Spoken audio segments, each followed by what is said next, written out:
Hello, everyone. We're going to get started. Turn off your TikTok-enabled devices. All right. Okay, great, and hope everybody can hear me. Hi, I'm Dan Rockmore, Director of the William H. Neukom Institute for Computational Science here at Dartmouth College. And on behalf of the college and the Institute, I'd like to welcome you to this year's Donahoe Colloquium, When Big Corporations Turn TikTok into Management, Real-Time Speech Discrimination Tools and the Workplace, from Fordham Law School Professor Zephyr Teachout. The Donahoe Colloquium is made possible by a generous gift from David, Mickey, and Dan Donahoe in honor of Dan's graduation as a member of the class of 2006. It's a central piece of the larger mission of the Neukom Institute, whose aim is to support and integrate computational thinking and computational ideas throughout the Dartmouth community. The Institute itself is made possible through the generosity of Bill Neukom, Dartmouth class of '64 and former trustee of the college. The colloquium is an ongoing series of public lectures aimed at increasing awareness of the many important and sometimes surprising places in which computational ideas are shaping our lives. Viewed over time, I like to think that the colloquium is taking on the identity of an extended conversation, exposing both the possibilities as well as the potential pitfalls of a new world. Now it's an old world almost, in which computation has become a societal metabolism, changing the ways in which we interact with each other and the world around us. In particular, the workplace has long served as a locus of quantification, generating numbers that today become the fuel for computation and algorithmic development and deployment. Many of our oldest written documents are effectively business ledgers and administrative records, data of the exchange of commerce, useful for settling accounts and computing taxes, activities that at that time may have been among the most sophisticated algorithms of their day. Over time, the urge to quantify and even record the activities of the workplace expanded. Early on, wages, monthly, daily, or hourly, were recorded in time cards, coming down to a fundamental law of commerce, that time equals money, or to be a little bit more precise, money is a function of time, and thus implicitly a measure of people too. If you like, it's a part of the history of quantification and computation put in the service of capitalism, that the reduction of all aspects of commerce and production to numbers provides inroads and on-ramps for computational methods in all aspects of the production process. It may have reached an early apogee in Taylorism, usually recognized as the first instance of, quote, scientific management, unquote, named for Frederick Taylor, one of the first management consultants, who closed a long and successful career as a Dartmouth professor at the Tuck School in the early 20th century. Yep, it started here. Taylorism is effectively an algorithmic approach to the optimization of labor productivity. In a digital age, this has upsides and downsides. For the former, these are often seen as efficiencies that can be handed down to the consumer, but sometimes at a cost that's difficult to render for a balance sheet. A digital age of sensors and recorded keystrokes and monitored actions and emails has turned the workplace for many into a surveillance state with its goal of atomization of the work process. And the effects are pernicious and potentially far-reaching. In the words of a recent New York Review essay by Professor Teachout, a world of, quote, wholly atomized workers discouraged from connecting with one another, but forced to offer a full private portrait of themselves to their bosses. In such a world, I cannot imagine a democracy, end quote. It's our privilege to have Zephyr Teachout with us today to expand on these kinds of ideas. She is among our most thoughtful and articulate interlocutors in this complex space. She's a professor at Fordham Law School and is internationally recognized for her anti-corruption and antitrust scholarship, and her career includes academic, nonprofit, and public interest experience. Professor Teachout received her BA from Yale University and her law degree, as well as a master's in political science from Duke University. She's held professorial appointments at Harvard, Duke, and the University of Vermont, and is the former Senior Counsel for Economic Justice in the Office of New York Attorney General Letitia James.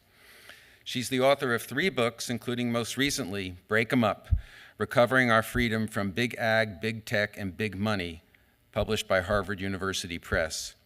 Her writing has also appeared in the New York Times, Foreign Affairs, and the New York Review, and many other publications. She is an advisor of the American Economic Liberties Project and the Open Markets Institute. Professor Teachout has also run for public office in New York 4 times, including a strong effort in the 2014 Democratic primary for governor against the eventual winner, Mario Cuomo. Her activism efforts include contributions to recently drafted New York state legislation putting guardrails around the business of teen social media. But for all these extraordinary accomplishments, I'd be remiss if I didn't also recognize Zephyr as a native of the Upper Valley and a proud graduate of Hanover High School. It's a pleasure to welcome her back. Please join me in greeting Zephyr Teachout as our 2023 Donahoe Colloquium speaker.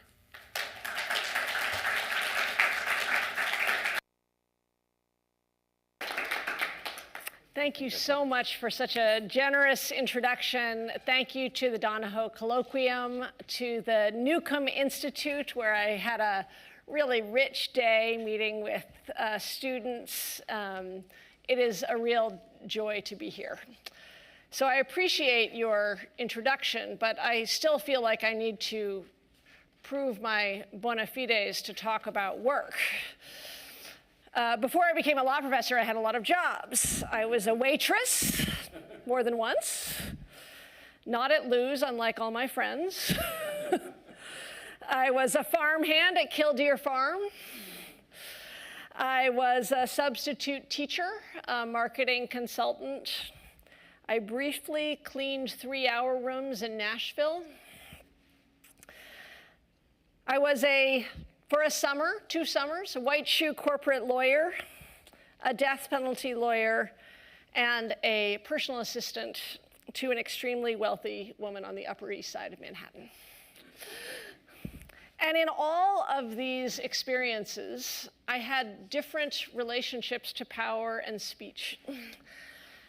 And we all know, when you think of your own resume or the things you don't put on your resume, the way in which work shapes us, who we are as people, and how questions of the structure of work are central to the questions of democracy. So I'll get to that. But I want to start with TikTok. TikTok is an advertising company that is a subsidiary of ByteDance, a Chinese company. It launched in 2017, quickly catching and then surpassing other social media giants in its reach. There are over 1.1 billion regular users of TikTok, and the number of subscribers is much higher, perhaps by this time approaching 2 billion globally. In the US, the numbers are probably around 100 million users.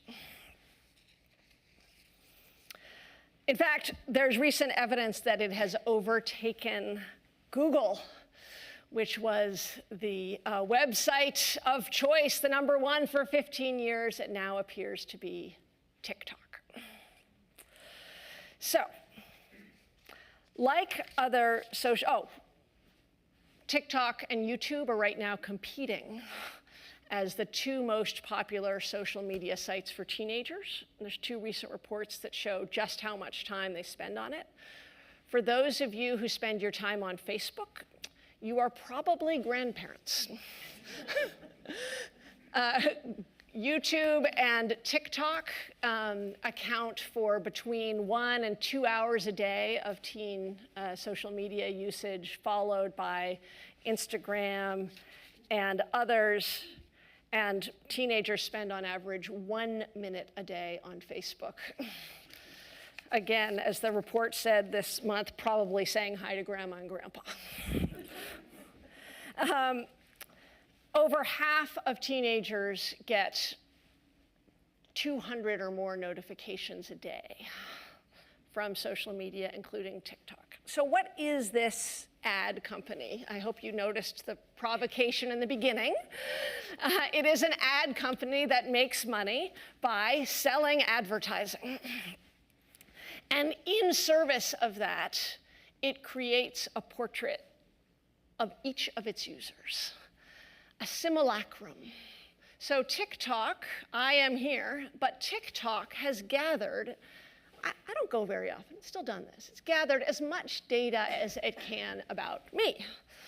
My viewing history, what I looked at, how many seconds I spent on each of the videos. For those of you who are not familiar with TikTok, the primary content is 3-second to 10-minute videos. So how long I spend on each of these videos, my IP address, in as much as I use TikTok for messaging, it takes the information of the content of those messages to build this simulacrum of me. Geolocation, where I am, my browsing history, my contacts, my age, my phone number, payment information. Like other social media, it also scrapes data from around the web and takes all of these little pieces of information to create a portrait so it knows 2 things about me. 1, what will keep me on TikTok the longest? Because as an ad company, its job is to sell advertising, and the longer that I am on TikTok, and I have unique interests. Perhaps it knows that what will bring me back is a picture of pumpkins from the old Killdeer farm. I must go back. Perhaps what will bring me back is inflammatory global news. But its job is to identify both what content to give me on a feed of videos, and to identify those moments where when I walk away, it can reel me back.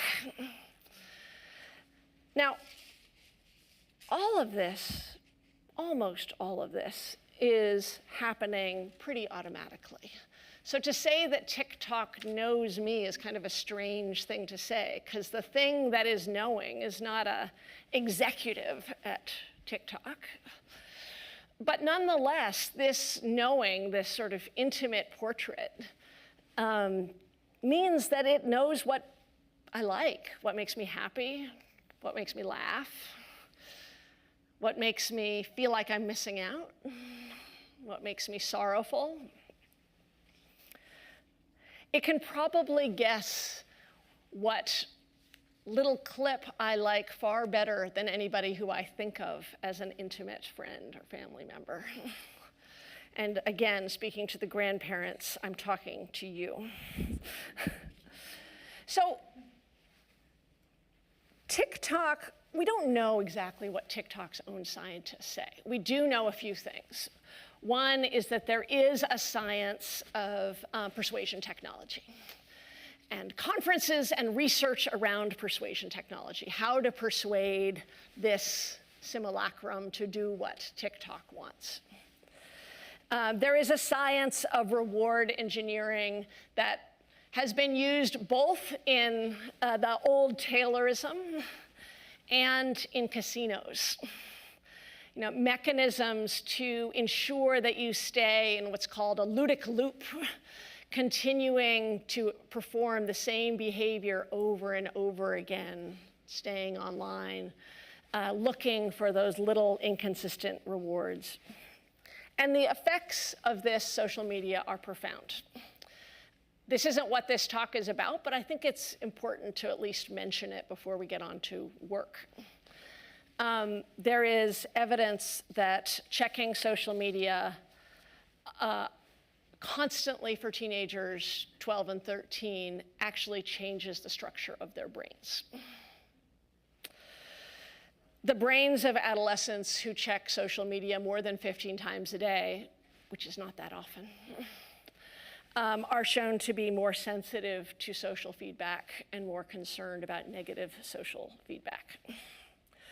There's evidence that it decreases executive function and the ability to regulate your own actions. These aren't necessarily the goals of TikTok, but they are the side effects. There are also, besides the social effects and the impacts on teenagers, significant political fears. I mentioned that TikTok is owned by ByteDance. ByteDance is a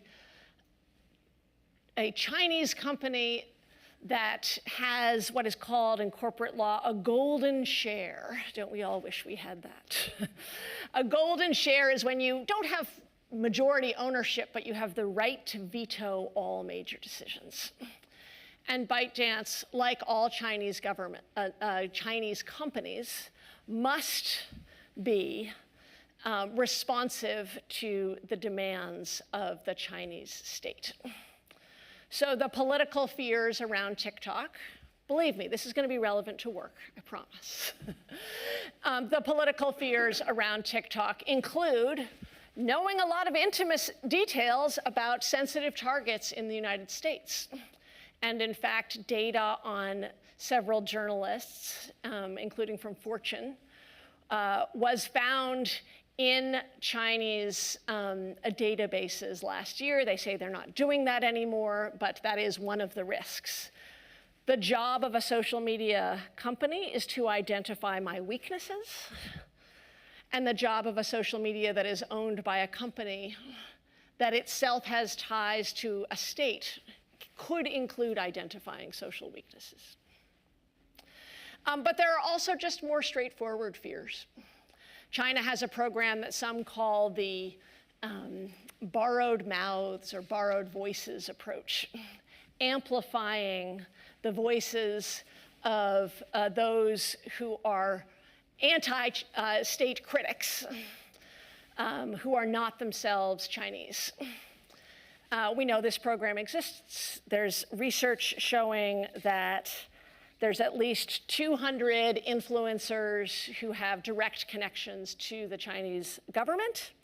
And there is the potential capacity to turn up the dial on propagandistic material or material that is simply more positive about what is happening in China broadly, or with very particular serious human rights violations, like the Uyghurs. So there's this sort of loaded gun, as somebody recently described the Chinese ownership of TikTok.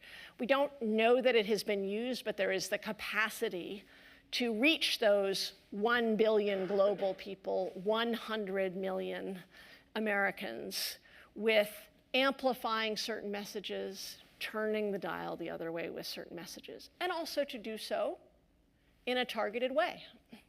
Who are the simulacrum who we need to reach? Do they happen to all live in Washington, D.C.? Maybe. Or in a more targeted way, who are the precise simulacrum that we need to reach, and what is the particular propagandistic material that might be the most important?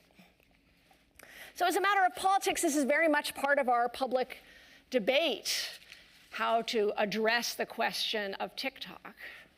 A subsidiary version is how to address the problem of Instagram or YouTube, owned by Google. Not a foreign state, but nonetheless, extraordinarily powerful company that may have interests that diverge from those of its users on tax policy, on social media policy. So it is a political question, even when we're a political question about the impacts of these large social media companies, given the portraits they have of each of us, even when we're dealing with domestic companies. So what does this have to do with work? Well, the context of work is really fundamentally different in a lot of ways, right? Your job probably doesn't want you to be addicted to social media. It probably does not want you to be holding your phone when you are in fact supposed to be picking potatoes or waitressing or dishwashing. But there are some ways in which it is profoundly similar, and also ways in which the difference makes it even more threatening as a political matter. So the way in which it is similar is that the workplace also is collecting enormous amounts of data on you. Those teenagers are spending maybe 1.8 hours a day on TikTok. At work, you are there for 8 hours a day. Your voice print. Each of you has a unique voice print, which is actually not a recording, but a mathematical model of the anatomical and acoustic features of your voice. Capacity which simply did not exist, I'm going to say 10 years ago, but at least 20. But now easy to collect. Your face print. They don't just know how many seconds that you spend looking at a video, but how long it takes you to walk somewhere, who you talk to, what your mood is. There's a company called Cogito that studies the mood and tone of people's voices at call centers. Examining and building an even more intimate portrait, because in this country, our expectations of privacy at work are extremely limited. The default is that you fundamentally, outside of the bathroom, do not have privacy at work. And so the capacity and the technology, both to collect this information and then to take this information and use it. Now, in the TikTok context, the use is, how can you spend more time online? At work, the use could be potentially benign. How can you be happier at work, right? I have a portrait of your joy. Maybe we'll just bring in a little more Taylor Swift. But the dark version of this is those persuasion technologies where there is a portrait of the worker, a mathematical portrait of the worker, but the worker has no portrait of their job, can be used to, one, demean the workplace, lower the wages, figure out exactly the opposite of TikTok. Not how much time can you spend on this, but exactly how little can you be paid for your labor and still stay. So if you imagine a large chain of hospitals, big hospital chain that runs 142 hospitals, maybe you're thinking about Common Spirit Health. Looking and collecting data on nurses and technicians, recording the conversations,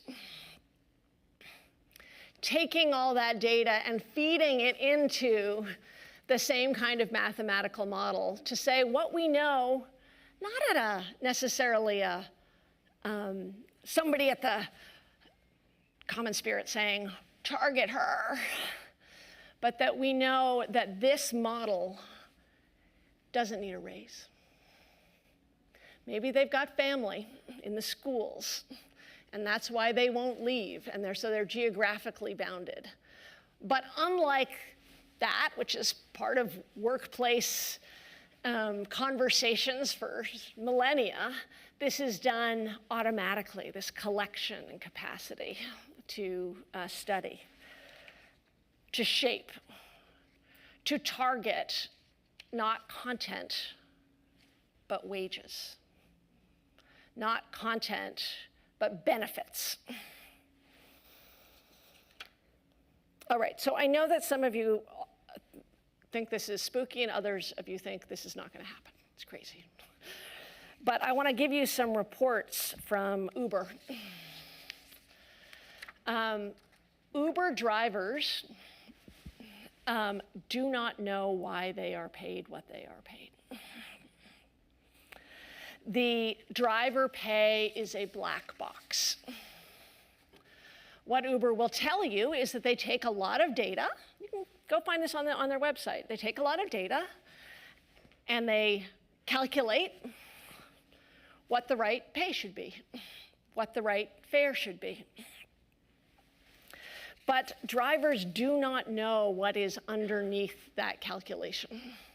So we have every reason to suspect, that what they're doing is figuring out how to pay drivers in a way that keeps them available, very interested in drivers being around, being on call. Uber doesn't pay, you don't get paid when you're waiting as a driver, but for the company, having many people in an area, Uber may mean less to the folks in the Upper Valley than it does. But you're familiar with it? You've heard of it? Okay, good. So they don't actually, so Uber has an incentive to get drivers available because then it keeps users coming back. We want to know there's lots of people there. Drivers have an incentive not to be available because they're not paid. So here you have an example which is a little closer to TikTok, right? They want to use persuasive design to keep somebody on call and unpaid. That make sense? And then into this black box, we think we know a fair amount. We know that there is an extraordinary amount of data that they are collecting. They are collecting data about how quickly drivers brake, how frequently they stop. Why are they stopping? Are they getting a Gatorade? Visiting family, right? The company, they collect all the data about where the market needs are at the time. Are there a lot of people who have rides to the hospital at this point, not rides to the hospital? So they're sort of creating a portrait of the world and a portrait of the driver. And we know that the drivers are given badges and game-like features for their work, presumably a result of this persuasive design. Entertaining rides, you get a badge for an entertaining ride. So next time your Uber driver jokes with you, recognize that it's both funny and you should laugh, but that there is a kind of gamification of their social interaction in that moment. They're being told that being on is part of, wow, they could make a badge. And we all want badges. Their bonus payment called quests, but they are not set at the same level for every driver. By the way, they're not trivial add-ons to a base salary. The quests can form a really substantial part of an Uber driver's pay. And drivers have a screen, so part of the working experience is not dissimilar to TikTok in that the screen is interacting with the driver at all times, giving these badges, creating incentives. A big incentive is hotspots. It used to be that drivers actually always made more when the ride cost more. That is no longer true. The cost of the ride has been wholly disconnected from the pay of the driver. But hotspots are still appealing to drivers. In some case, they get a dollar bonus, but also because they know they'll get a ride and they'll have to stop waiting. So into this world, we have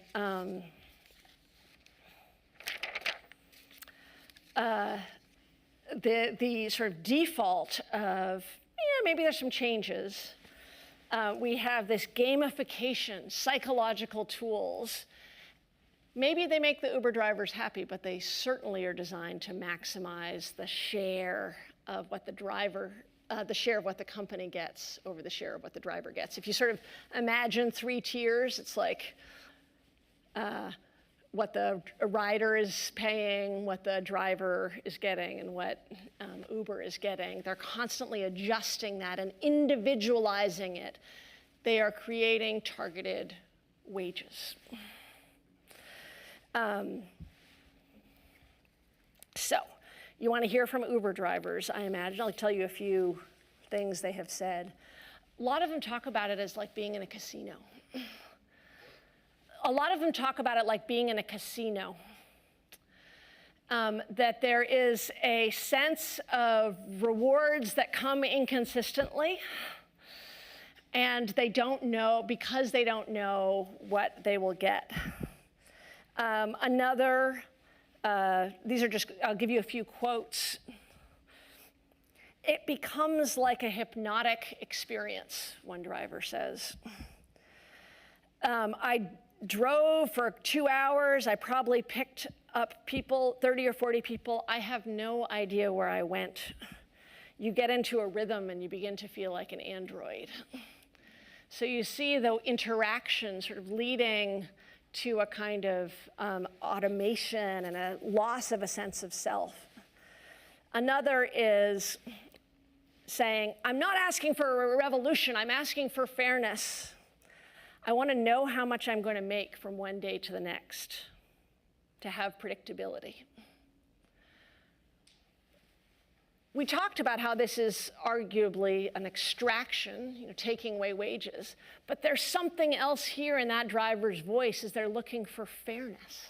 They're not just looking for good wages, they're looking for fairness, and part of that story of fairness is predictability, a sense of agency over their own lives, knowing that if they pick 200 potatoes, that's what they'll get paid, instead of feeling that uncertainty. Another said, they know what route you're taking, your information, but when it comes to the output of the algorithm, it's all obscured. There's no way to know why the app is making these decisions for me. And then a final driver voice here is a driver talking about those hot spots, the lure of the hot spots. And this driver says, okay, you get this red, bright sign, and you think, there's a surge. It's surging at the airport. Let's go to the airport. But you get to the airport, and the surge goes away. They cut it off. They just want you back. So this driver is experiencing the surge, kind of like the TikTok notification. Like, just stay in the game. Stay available. You have a chance. Stay on the app. Just a little bit longer. If you think that is just Uber, you've got another thing coming. There is evidence that Grubhub uses a tiered incentive model. Postmates has sort of ongoing shift. Again, this may not be as meaningful to you in the Upper Valley, but have you heard of these companies? No? Okay. Don't worry about it. These are also gig companies, okay? So these are also companies where people are hired as for independent jobs, as opposed to in the formal employment context. But we have reason to think this will move into the formal employment context if it hasn't already, because there are not laws against it. As a default, and there's a few state exceptions, but as a default, companies can buy data and combine that data with what they survey. The at-work surveillance industry, which was already booming, took off during COVID and continues to move up. More and more precise microphones and more precise ways to create portraits of workers. And there is no default protection against a job having bonuses which you contract to. There's some limits on what you can contract to. There's limits in law, like you can't enter into an unconscionable contract. You can't enter into a contract where the power dynamic is too great. That seems promising, right? To date, those principles in law have not been used to say that companies, they could be, so there's some hope here, but have not been used to say that companies can't say, okay, you want to work at Lewis? Like, all great respect for Lewis, I'm just using it as a local example, right? Let's say you want to work at Dartmouth Hitchcock. Let's take it up a level, right? You want to work at Dartmouth Hitchcock? Okay, here's your base salary, and but you also agree to us providing bonuses in an ongoing way. And well, maybe we'll ask you to click OK when we change our rules, but you'll always click OK.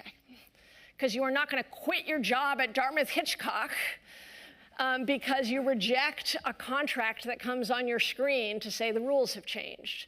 So there is the technological capacity and the legal capacity, until we act, which we're going to have this kind of targeted ad in the workplace. What does this do to us? Like, what does it do to you? I know some of the people here have grown up with surveillance as a default, with being individually targeted as a default. That is not strange that you and the person next to you get totally different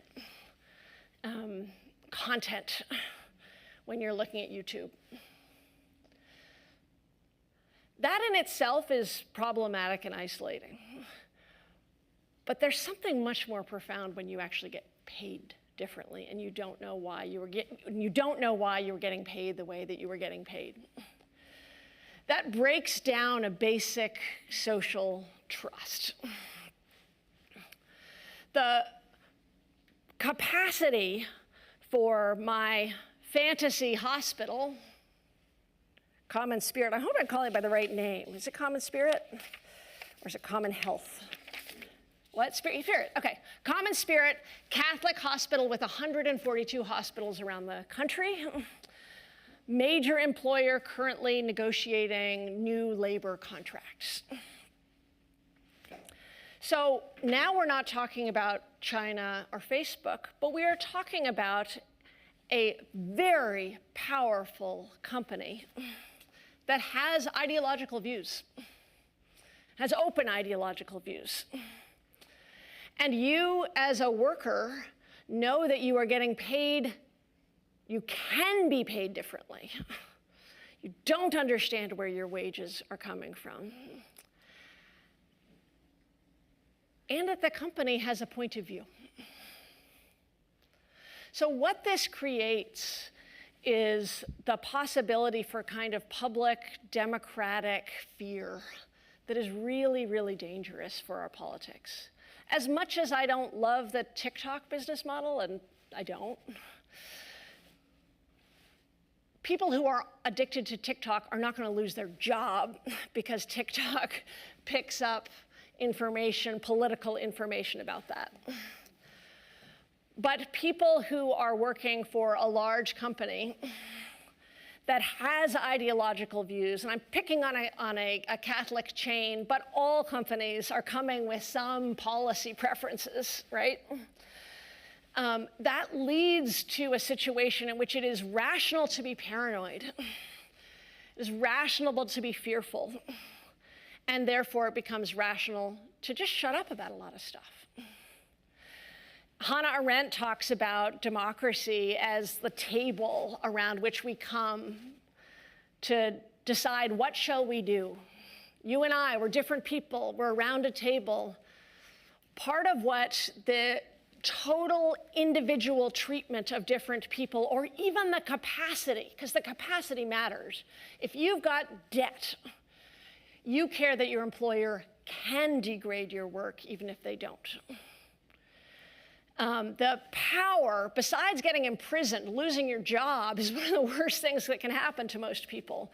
The power of having a tool that could be used to shape to punish, to reward those based on their political views is a really powerful democratic threat, and it breaks that table.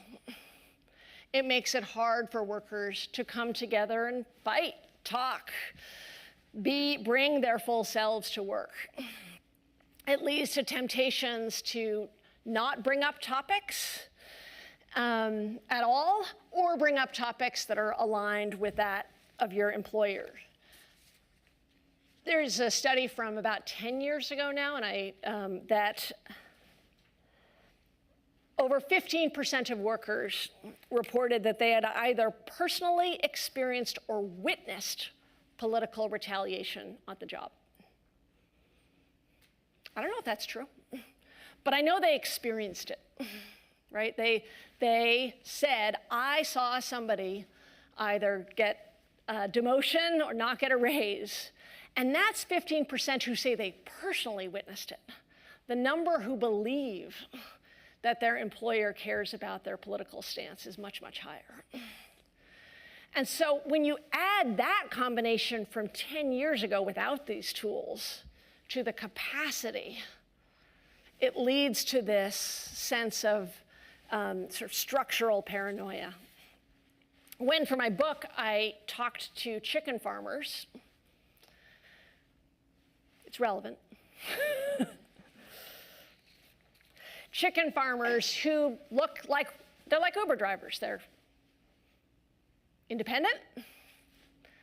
They have the freedom to take out a $1 million loan for their chicken house, but are told by the chicken distributor exactly how they need to operate, and also operate in a black box about how much they are paid, get paid different amounts every month. Some of them talk to me about the extraordinary rage and fear. If they had a bad month, they didn't know if they had a bad month because it was something they did, or it was because they were talking to reporters about what was happening on chicken farms. And so when, as Montesquieu says, when you see fear creep into society, that is a sign of the seeds of a little bit of tyranny.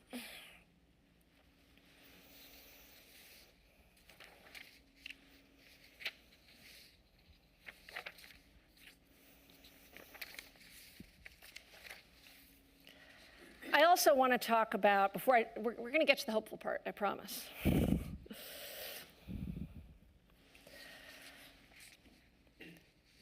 Separate from the direct political risk, there's something fundamentally undignified about this position of being scrutinized. If you go to Dartmouth Hitchcock and they ask you to take off all your clothes and put on that flimsy little apron, and they shine that horrible light down on you, you at least know that the doctor is inspecting the most intimate features of your body because they want to help you. That they are learning so that they can protect you and heal you. And unlike social media, where you can, with all kinds of caveats, say no, at work, most people are not going to say no to surveillance. They are going to agree to the job because a job is a job.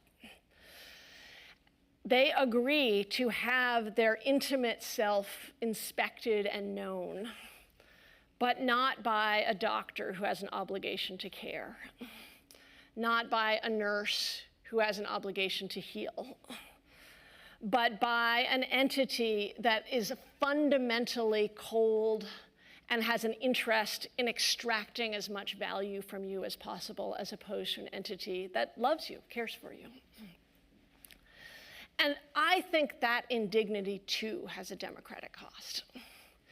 Because we are effectively saying, if we don't stop this, to people in our society, the cost of work is your intimate emotions being exposed. That's just the cost. And I don't think we have to say that. So what are we going to do about it? Oh, I guess I've run out of time, right? No. I think that there's actually a lot we can do.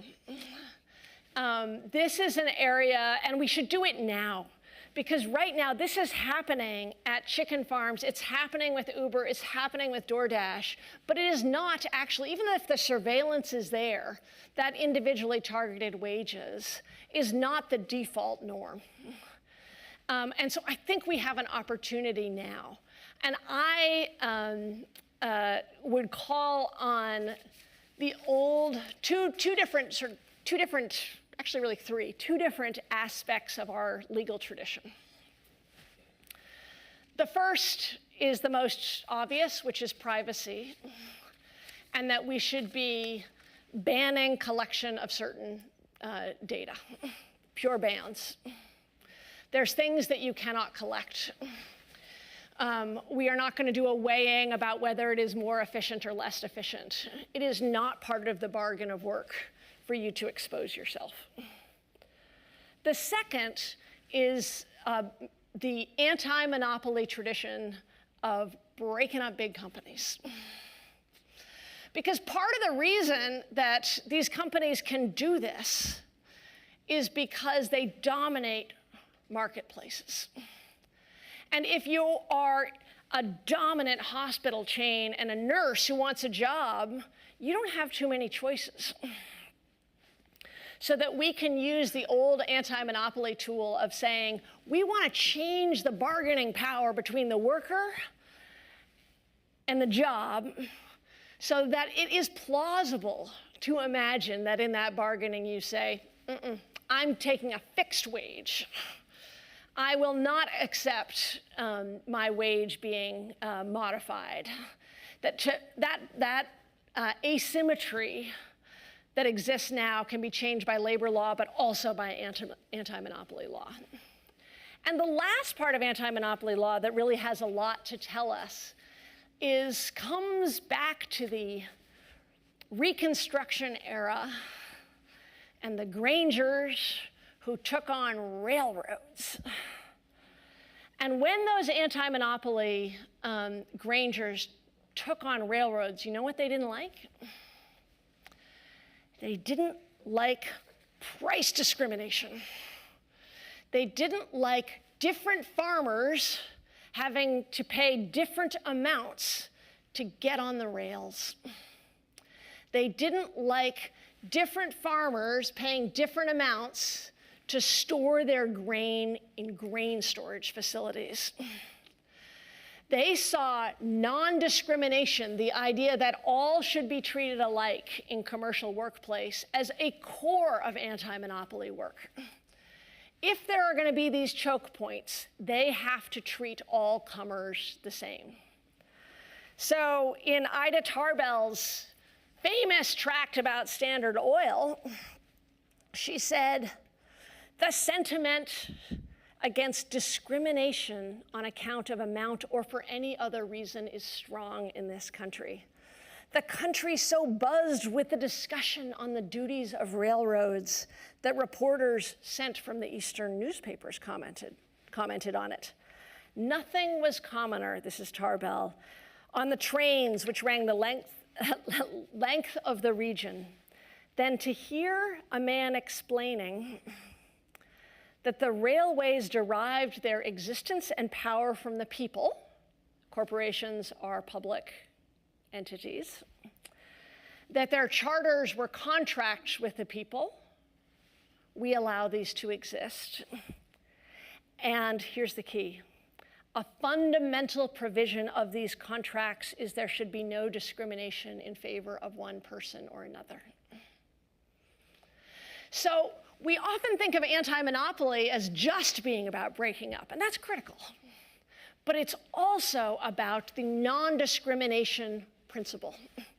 The idea that big companies just do not have the right to have differential treatment based on who has more debt, who has family in the schools, who needs it more, who has more psychological weaknesses.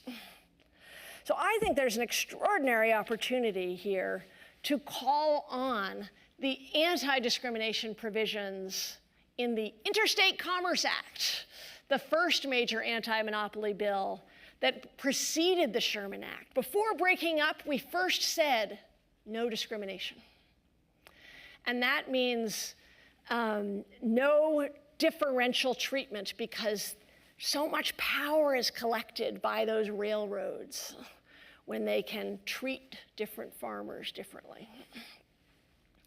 And that anti-discrimination provision, which is in legislation from then really up until the 80s. I'll name a few. It may just pass by, but remember, Packer and Stockyards Act, Robinson-Patman. There were other moments in American history where people got together and said, a fundamental premise is that those in power should not treat each of us differently. So we can call on that, call on a basic provision of labor bargaining agreements that you have a set wage, something that, that workers regularly bargain for, is that there's sort of scales of wages, and say that for certain companies of a certain scale, not loose, we are just going to ban differential treatment on the basis of any feature of their personality, of that simulacrum. Basically, the simulacrum must become a ghost. Instead, you are paid based on the description of the work, not based on the massive data that is collected. We have a chance to get out in front of this. Students here, you have a chance to help write this legislation.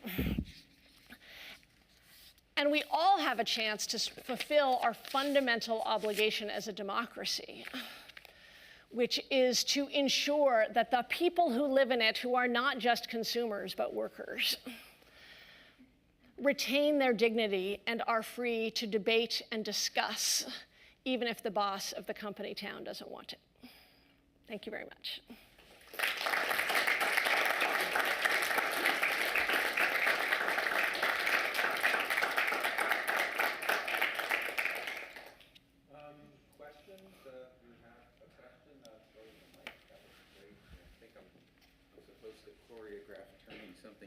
Turning something off. All right. So let me see if I can do that. Wait, is that? Christine, can you remind me, is it 11 and 12? Is that? Let me see. Let's see. Let's try. Tap. If you're going to that mic, tap it. Let's see what happens. No. Like whack-a-mole.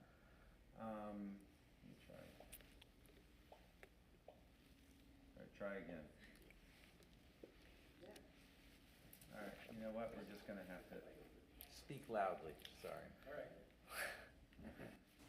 Would you please comment on net neutrality and where we are in that controversy? Yeah, I mean, the network neutrality is, as you suggested, a core fight that is based on these same premises, that basically all commerce should be treated the same. The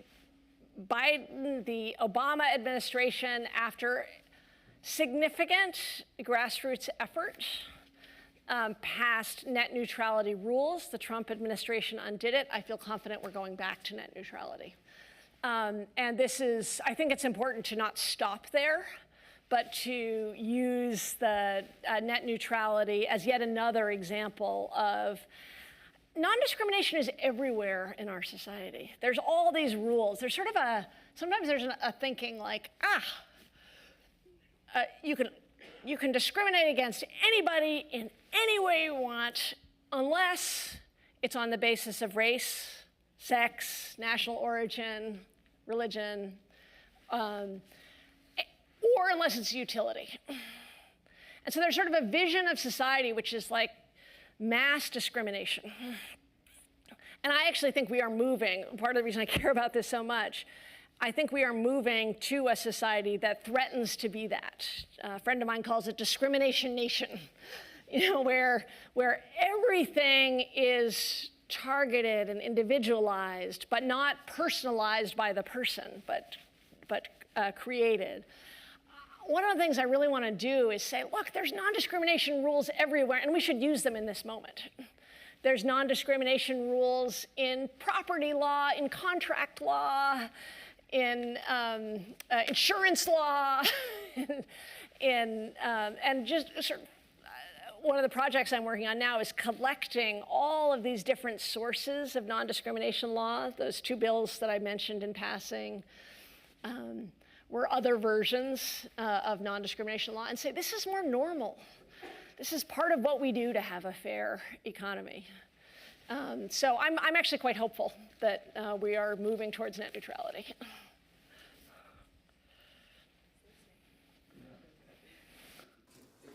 If you speak loudly and then Zephyr will repeat the question. Okay.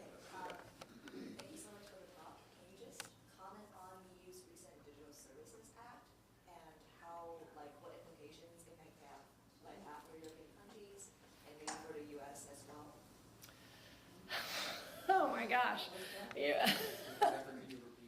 I heard most of it, so could you? Yeah. Yes. So what are the implications of the EU's Digital Services Act? Without going into all the details, the EU, unlike the US, is responding pretty aggressively to the democratic and economic threats of big tech and in particular social media. There's a lot of questions that remain. How aggressive will they be in enforcement? So in this context, because I want to keep it on the US context, what I'll say is I think we should be ashamed. I think we should be ashamed that, honestly, until the last couple of years where it turned around, it was harder to start a company in the US than in Europe. Startups were lower here, that we had a 25-year collapse in small businesses, that we in many ways had a less dynamic bottom-up economy. And I think we should be ashamed because the EU was being more aggressive on anti-monopoly and on antitrust.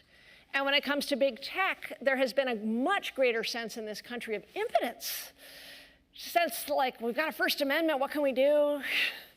And part of that is probably because we have a lot of the big tech companies are domestic. Google and Facebook are seen as, our monopolists, whereas Europe has been a lot more aggressive. I don't think it goes as far as it could, but I think it has the potential to genuinely set standards and show to us in the US that these big tech companies can follow other laws and create an opening for us doing a lot more. Yeah. All right, thank you.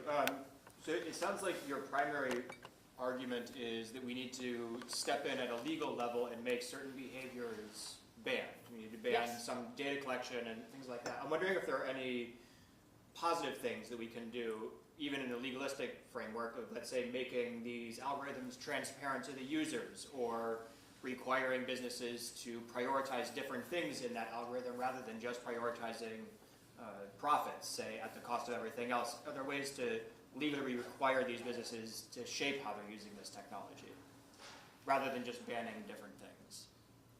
Does that make sense? It does, although I'm sort of inclined to use the board. It sounds to me like there's a category here where there's a big overlap. This is like a ban, and some of what you were talking about is like micro bans, right? Right? And then this other category, maybe this doesn't quite work, is transparency, right? Okay, so that you're talking about this category, and I'm talking about this category.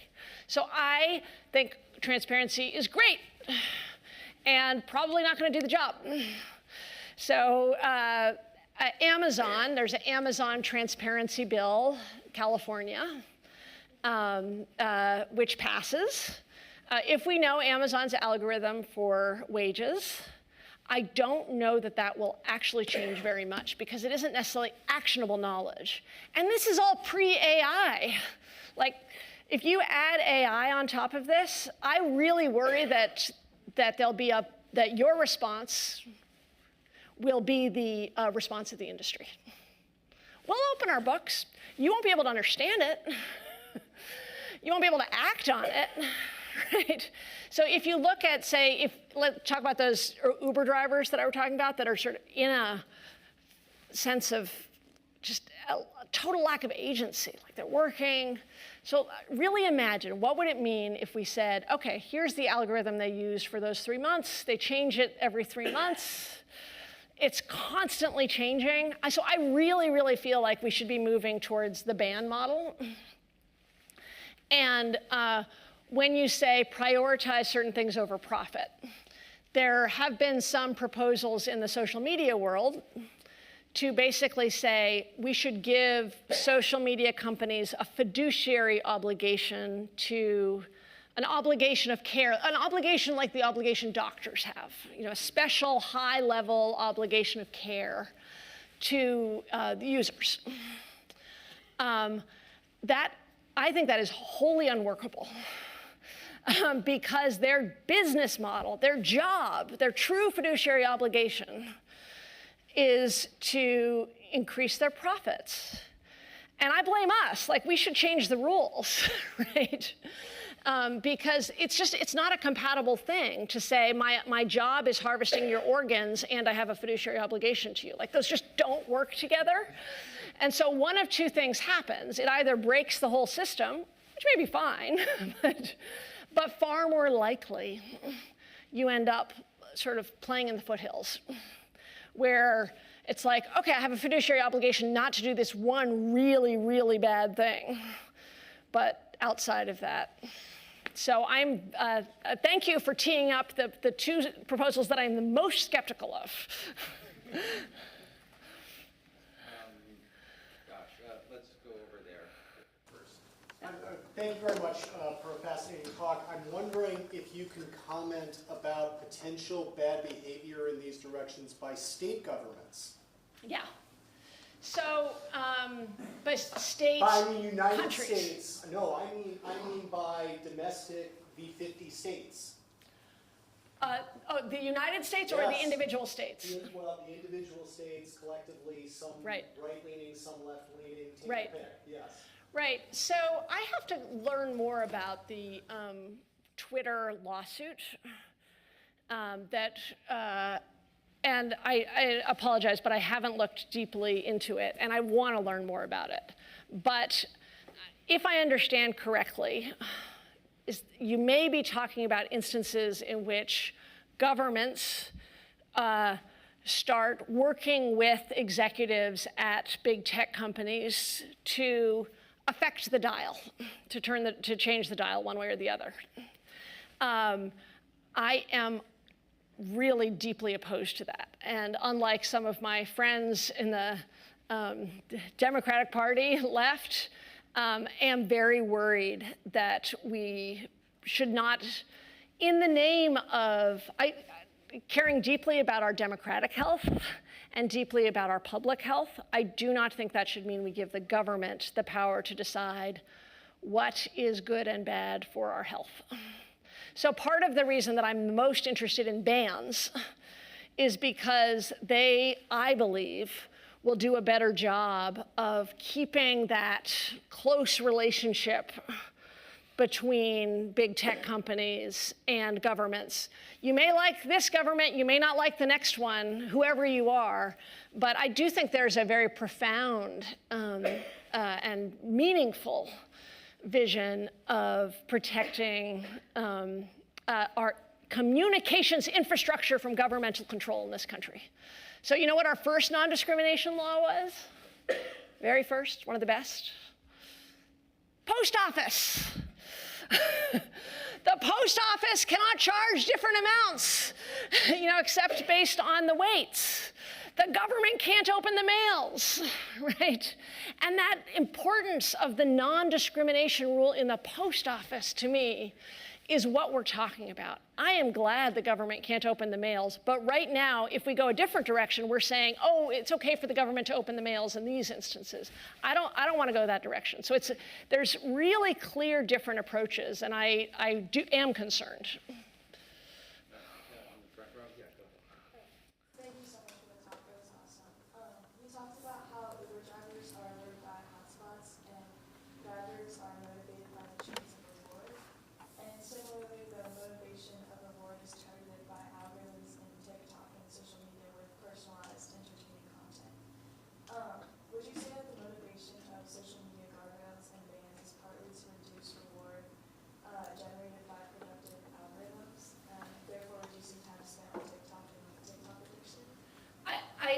assume that most of you, could you hear that or not? I know we don't have, okay.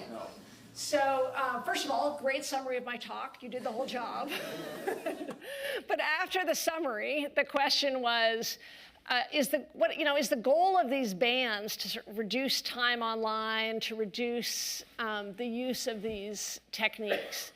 And it's an important question because I think what you're hearing from me is that the line isn't clear about what is good experimentation and what is bad.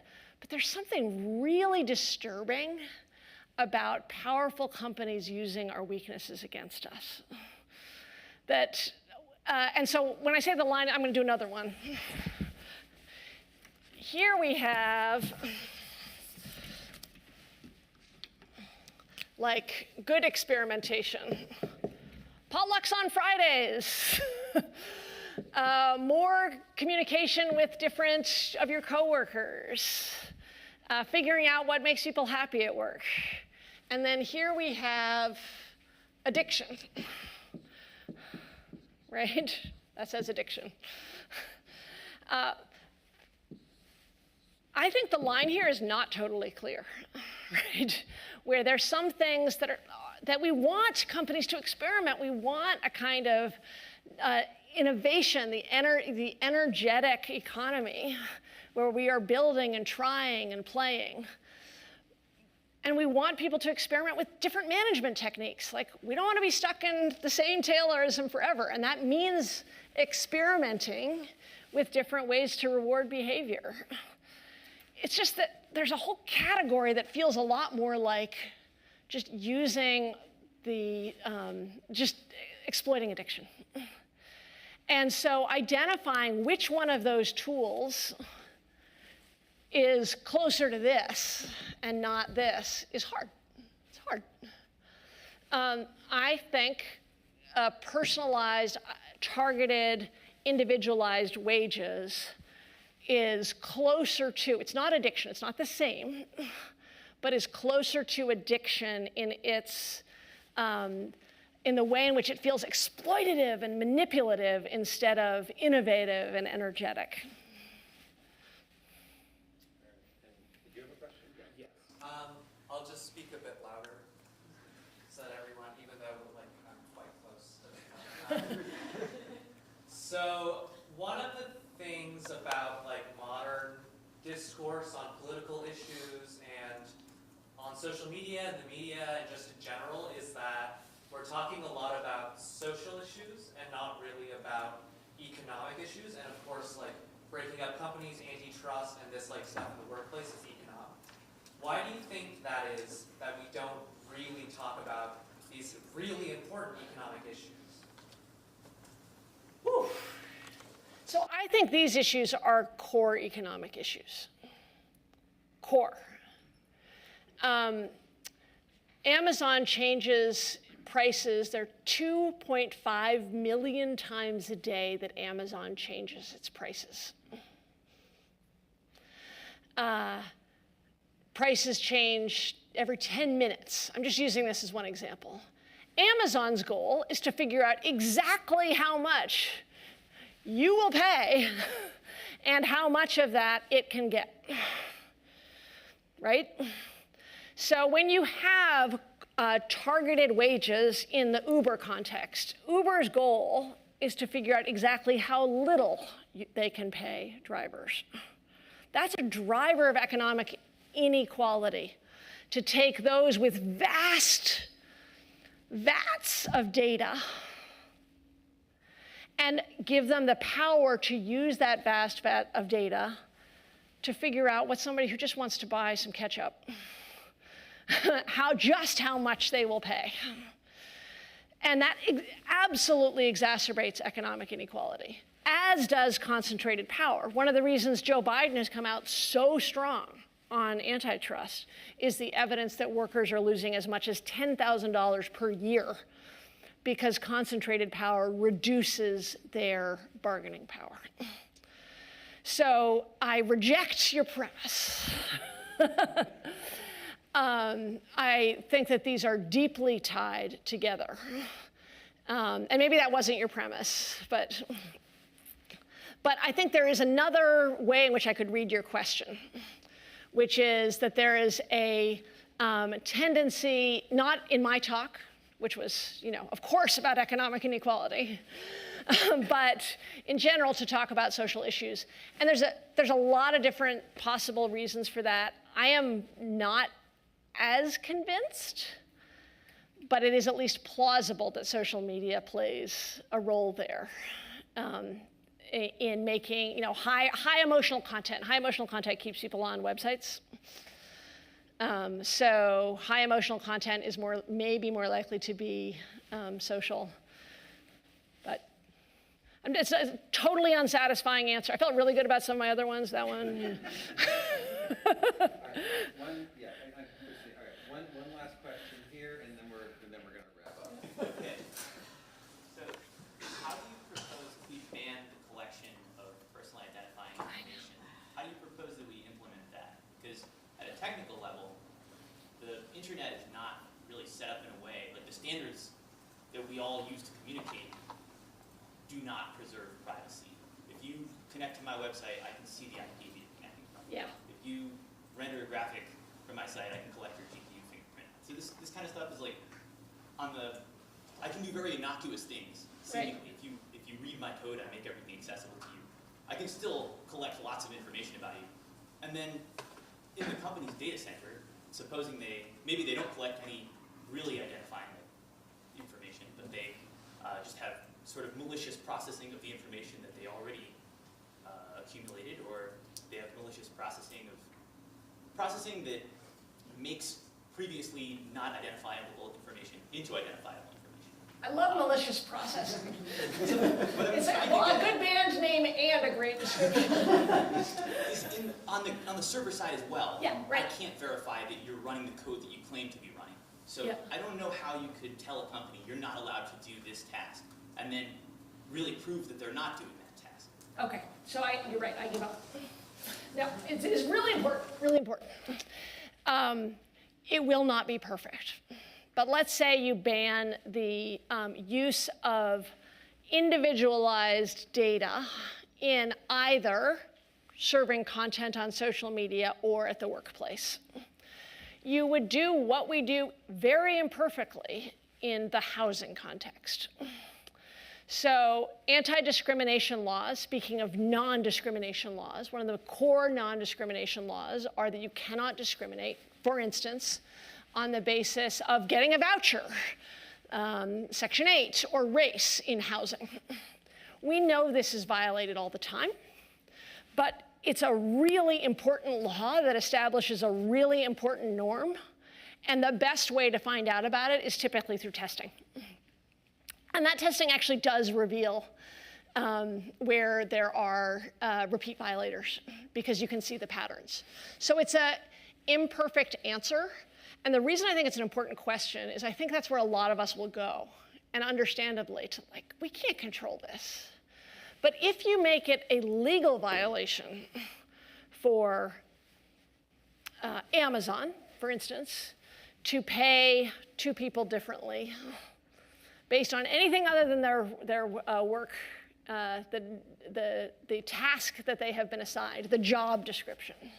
If you make that illegal, maybe they'll do it sometimes, but there will be a social cost, there will be a shareholder cost, and there will be a strong incentive to do a lot more at the margins. So I think the vision is not perfect implementation, as much as I would like to say it. It's a vision of, I gotta say, it's just a vision of optimism. Yeah, it's hard. Teenagers still smoke, it's illegal, right? But we shouldn't therefore say, well, let's just give up. And a lot of what big tech wants us to do is get intimidated. Look, I'm a English major, right? To intimidate us to say, you don't know our tech, and you can't enforce it, so give up. And I don't know that the particular laws that I am proposing will do everything, but I know that when people feel like they have power over their economy, That generates its own energy. And then we can see that the core job of a democracy is to design a fair and free and open economy. That's not the job of Amazon to design it. We've given it to Amazon. That's not the job of Google to design it. We've given it to Google. I just want to regain our agency and not feel like the android of the Uber driver that I told you about. Zephyr, thank you.